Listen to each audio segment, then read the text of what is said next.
forced himself to step into the room. I should have tried harder. Her eyes fluttered open, and a hard knot tightened in his chest as he saw the array of emotions flash in her eyes with each blink.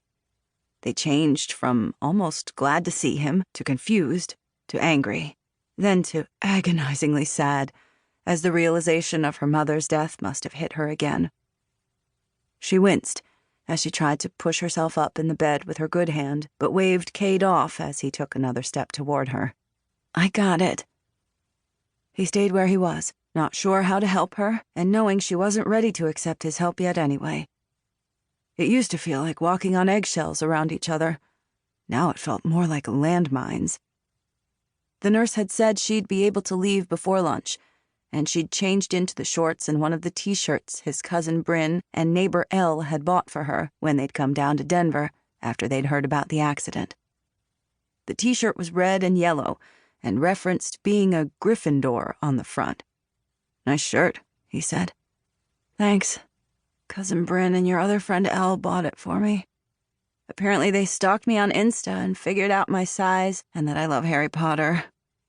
I don't know what Insta is, but I'm glad you like the things they brought. He held out the unicorn. Here, I got you something too. What's this? She said, peering down at it. A peace offering. And an apology, I guess. And just something I thought you'd like. Wow, that's a lot of mileage to get out of one stuffed animal. He shrugged. I like to consolidate. I also mix my peas into my mashed potatoes and gravy. She wrinkled her nose. Gross. What? It keeps them from rolling off the plate. He'd been trying to make her smile. Just one instant of her lips curving up, and he thought he might have had it. But then her face shut down again as she pushed the unicorn into the tote bag with the rest of her things. They gave me a bag with my stuff in it, but I don't know if I want it anymore. The hospital had given him a bag with his ex-wife's things as well. He'd taken a quick look inside, enough to see some clothes, a pair of sneakers, and a streak of blood across the front of Amber's purse. Being on the rodeo circuit, he was no stranger to blood, but it was different when it belonged to the mother of his child, who had been alive and breathing less than 24 hours ago. He'd twisted the bag closed and stowed it behind the seat in his truck. He picked up the plastic bag with his daughter's name written on the front. I'll take care of it. He passed her the bag of books, as if in trade. Here, I got you these two. The cashier said they were all YA. A hint of a smile pulled at her lips as she peered into the bag. They are. I've read one of them already. He held out his free hand. Well, that's okay. I can take it back.